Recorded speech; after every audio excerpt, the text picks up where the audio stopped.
RJD की लालू प्रसाद यादव जी की एक बहुत अहम भूमिका रही है, एक मेजर भूमिका रही है ऑपोजिशन को एक साथ लाने। सीट शेयरिंग से ज्यादा इम्पोर्टेंट है सीट जीतना। अगर सीट जीतने में थोड़ा किसी पार्टी को एक सीट कम मिले, किसी को दो ज्यादा मिले, ये इशू नहीं है। जो हम लोग के पास ऑब्जेक्टिव है वो एक बहुत बड़ा लक्ष्य है। और मैं कहती हूँ सबसे पहले मीडिया वालों को बता दिया जाएगा। अभी मैं झूठी बात जुमलेबाजी करूंगी नहीं। यहाँ इतने नंबर्स उतने नंबर्स, मैं सही आंकड़े जब डिसाइड होंगे आपको बताऊंगी। देखिए अभी बीजेपी के प्रवक्ता कुंतल जी जिस तरह से बोल रहे थे, लग रहा था कि बीजेपी घबराई हुई है, बौखलाई हुई है, टॉपिक कुछ है, ये आरजेडी पे एनालिसिस दे रहे थे। बहुत अच्छे पोजीशन में है और एक तरफ तो जुमलेबाजों का भंडार है, जुमला करना है। मैं अपने जुमलेबाज मित्रों से पूछूंगी कब तक जुमले करेंगे। अब आपकी जुमलेबाजी चलने वाली नहीं। यहाँ इंडिया अलायंस के जो नेता हैं, सभी नेता जमीन पे जुड़े हुए हैं, सभी जनादेश वाले हैं और सबकी बातों में ताकत है। सब जो कहते हैं वो करते हैं। हमारे साथ यादव जी हैं। लालू जी पहले ही बोल चुके हैं कि भाई हम अगर कुछ नुकसान सह के भी अगर राहुल जी को अगर मजबूत करना है तो उन्होंने नेता भी चुन लिया है, नंबर्स का भी उन्होंने अपना कर लिया कि भाई हमें कितने नंबर पर अगर थोड़ा कम भी चले तो चलेगा। तो हमें जरा बताइए कोई नंबर दिमाग में चल रहा है कि कितने नंबर पर, क्योंकि जितने पर जेडीयू होगी, क्योंकि आप विधानसभा के दृष्टिकोण से नंबर्स आपके पास ज्यादा हैं, लोकसभा के दृष्टिकोण से नंबर्स नहीं है, तो ऐसी स्थिति में क्या मापदंड होगा, कैसे आप लोग राहुल जी को, क्योंकि पहले ही उन्होंने डिक्लेयर कर दिया तो अभी तक तो जो लालू प्रसाद ने कहा है वही होता आया है, तो इस बार भी उन्होंने जो अगर राहुल गांधी का नाम लिया और नंबर्स की बात उन्होंने नहीं कही, इतना जरूर कहा कि अगर कुछ नफा नुकसान अगर हो जाता, नुकसान भी सहना पड़े तो हम सहेंगे, लेकिन राहुल जी को मजबूत करेंगे। वो नंबर क्या है ये हम जरा जानना चाह रहे हैं। 9 एक तरफ हो गया, वाम दल ने भी अपनी बात कह दी है, 8 की बात लगभग कह दी है। हमें जरा बताइए आरजेडी के दिमाग में इस वक्त क्या चल रहा है। आरजेडी की लालू प्रसाद यादव जी की एक बहुत अहम भूमिका रही है, एक मेजर भूमिका रही है ऑपोजिशन को एक साथ लाने में। और अभी हम लोग का जो एजेंडा है, सीट शेयरिंग से ज्यादा इम्पोर्टेंट है सीट जीतना।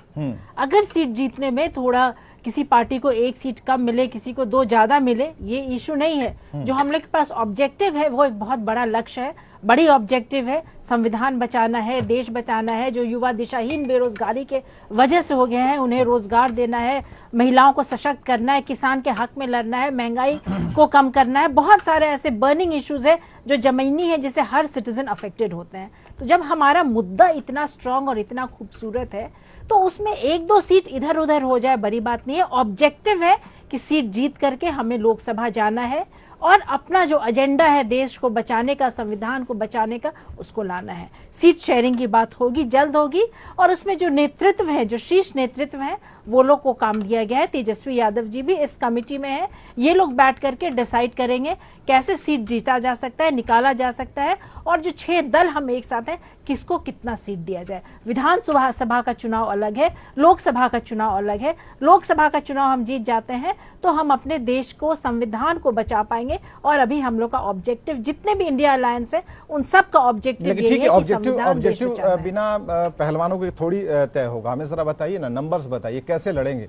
ठीक है, लोकसभा नंबर्स, हाँ पहले जो नंबर्स हैं वो नंबर्स भी आपको बता दिए जाएंगे। अभी नंबर्स एक होता है ना, जैसे डिसीजन नहीं लिया गया है, जैसे कांग्रेस की अभी तरफ से वो एक सब आवाज कुछ आती नहीं। है। वो उस पे भी बैठक होगी, उस पे भी डिसीजन होगा, नेतृत्व तय करेंगे। और मैं कहती हूँ सबसे पहले मीडिया वालों को बता दिया जाएगा। अभी मैं झूठी बात जुमलेबाजी करूंगी नहीं। यहाँ इतने नंबर्स उतने नंबर्स, मैं सही आंकड़े जब डिसाइड होंगे आपको बता। ठीक है, डॉक्टर यादव जी जरा शुरू कीजिए, जरा बताइए कि क्या लगता है, क्या डैमेज कर पाएंगे इन्हें आप लोग। देखिए अभी बीजेपी के प्रवक्ता कुंतल जी जिस तरह से बोल रहे थे, लग रहा था कि बीजेपी घबराई हुई है, बौखलाई हुई है, टॉपिक कुछ है, ये आरजेडी पे एनालिसिस दे रहे थे, तेजस्वी जी पे एनालिसिस दे रहे थे, लालू प्रसाद यादव जी पे चर्चा कर रहे थे, लेकिन सीट शेयरिंग पे नहीं बोल रहे थे। क्योंकि ये लोग इतने डरे हुए हैं, घबराए हुए हैं कि मुद्दे पे तो बात नहीं कर सकते हैं। हमारा जो इंडिया अलायंस है बहुत अच्छे पोजीशन में है और एक तरफ तो जुमलेबाजों का भंडार है, जुमला करना है। मैं अपने जुमलेबाज मित्रों से पूछूंगी कब तक जुमले करेंगे। अब आपकी जुमलेबाजी चलने वाली नहीं। यहाँ इंडिया अलायंस के जो नेता हैं, सभी नेता जमीन पे जुड़े हुए हैं, सभी जनादेश वाले हैं और सबकी बातों में ताकत है। सब जो कहते हैं वो करते हैं। तो इंडिया अलायंस जो है बहुत कंफर्टेबल पोजीशन में है। नेतृत्व सब बैठ के सीट शेयरिंग करेगी, बड़े आराम से हो जाएगा।